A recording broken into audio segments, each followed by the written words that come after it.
ವೀಕ್ಷಕರೇ, ಸಪ್ತಾಶ್ವ ಟಿವಿಗೆ ಸ್ವಾಗತ. ನಾನು ಶಮಿ ಶೆಟ್ಟಿ. ರಾಜ್ಯದಲ್ಲಿ ಮತ್ತೊಂದು ಬೆಚ್ಚಿ ಬೀಳಿಸುವ ಪ್ರಕರಣ ಬೆಳಕಿಗೆ ಬಂದಿದೆ. ಹಲವು ಮಹಿಳೆಯರನ್ನ ಬ್ಲಾಕ್ ಮೇಲ್ ಮಾಡಿ ಲೈಂಗಿಕ ದೌರ್ಜನ್ಯ ಎಸಗಿದ ಆರೋಪ ಮೇಲೆ ಹನಿಯೂರು ಚಂದ್ರೇಗೌಡನನ್ನು ಪೊಲೀಸರು ಬಂಧಿಸಿದ್ದಾರೆ. ಈ ಘಟನೆ ಪ್ರಜ್ವಲ್ ರೇವಣ್ಣ ಮಾದರಿಯ ಪ್ರಕರಣವನ್ನ ನೆನಪಿಸುವಂತಿದ್ದು ಸಮಾಜದಲ್ಲೇ ಆತಂಕ ಮೂಡಿಸಿದೆ.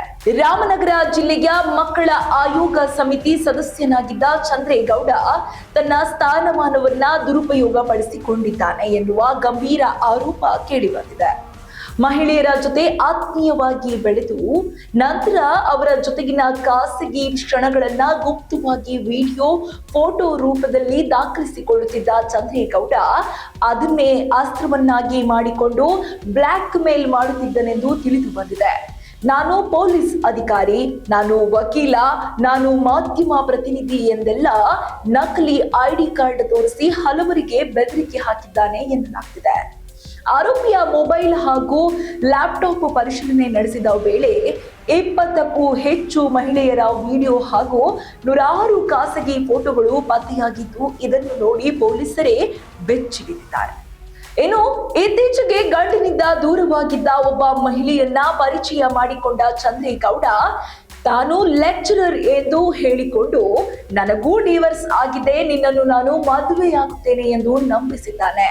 ನಂತರ ಆಕೆಯ ಜೊತೆ ಸಂಬಂಧ ಬೆಳೆಸಿ ಅದನ್ನ ವಿಡಿಯೋ ಮಾಡಿಕೊಂಡಿದ್ದಾನೆ.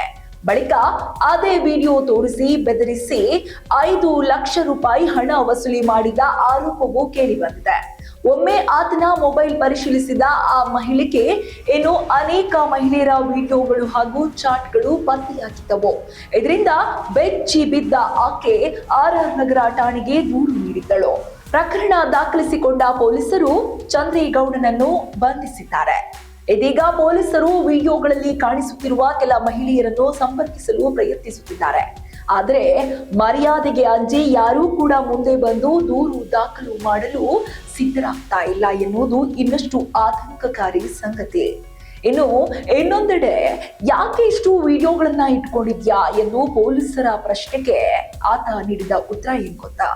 ಮತ್ತೆ ಬೇಕಾಗುತ್ತದೆ ಎಂದು ಚಂದ್ರೇಗೌಡ ಉತ್ತರ ನೀಡಿದ್ದಾನೆ. ಹೌದು, ಇನ್ನು ಈ ಉತ್ತರದಿಂದ ಪ್ರಕರಣದ ಭೀಕರತೆ ಎಷ್ಟಿದೆ ಅನ್ನೋದು ಇನ್ನೂ ಕ್ಲಿಯರ್ ಆಗಿ ತೋರಿಸ್ತಾ ಇದೆ. ಸದ್ಯ ಆರೋಪಿಯ ವಿರುದ್ಧ ಗಂಭೀರ ಪ್ರಕರಣಗಳು ದಾಖಲಾಗಿದೆ. RR ನಗರ ಪೊಲೀಸರು ತನಿಖೆಯನ್ನ ಮುಂದುವರಿಸಿದ್ದಾರೆ. ಈ ಪ್ರಕರಣ ಮಹಿಳೆಯರ ಭದ್ರತೆ, ನಂಬಿಕೆ ಹಾಗೂ ಸಮಾಜದ ನೈತಿಕತೆ ಬಗ್ಗೆ ದೊಡ್ಡ ಪ್ರಶ್ನೆಯನ್ನ ಎತ್ತಿದೆ. ಇಂತಹ ಘಟನೆಗಳು ಮರುಕಳಿಸದಂತೆ ಕಠಿಣ ಕ್ರಮ ಕೈಗೊಳ್ಳಬೇಕೆಂಬ ಆಗ್ರಹ ಎಲ್ಲೆಡೆ ಕೇಳಿ ಬರ್ತಾ ಇದೆ. ಈ ಹಿಂದೆ ಪ್ರಜ್ವಲ್ ರೇವಣ್ಣನ ಕೇಸ್ ನಡೆದಿತ್ತು. ಅದೇ ರೀತಿ ಪ್ರಕರಣದಲ್ಲಿ ಮತ್ತೊಂದು ಕೇಸ್ ಈಗ ದಾಖಲಾಗಿರುವುದು ಎಲ್ಲರಲ್ಲೂ ಆತಂಕ ಸೃಷ್ಟಿ ಮಾಡಿದೆ. ಒಟ್ಟಾರೆ ಇಂತಹ ಪ್ರಕರಣಗಳು ಒಂದೊಂದಾಗಿ ಬೆಳಕಿಗೆ ಬರ್ತಾ ಇದೆ. ಮುಂದಿನ ದಿನಗಳಲ್ಲಿ ಇಂತಹ ಪ್ರಕರಣಗಳು ಯಾವ ರೀತಿಯಾಗಿ ತಿರುವು ಪಡೆದುಕೊಳ್ಳುತ್ತೆ ಕಾದು ನೋಡೋಣ. ಇದು ಈ ಹೊತ್ತಿನ ವಿಶೇಷ. ಇನ್ನಷ್ಟು ಅಪ್ಡೇಟ್ಸ್ಗಾಗಿ ನೋಡ್ತಾ ಇರಿ ಸಪ್ತಾಶ್ವ ಟಿವಿ.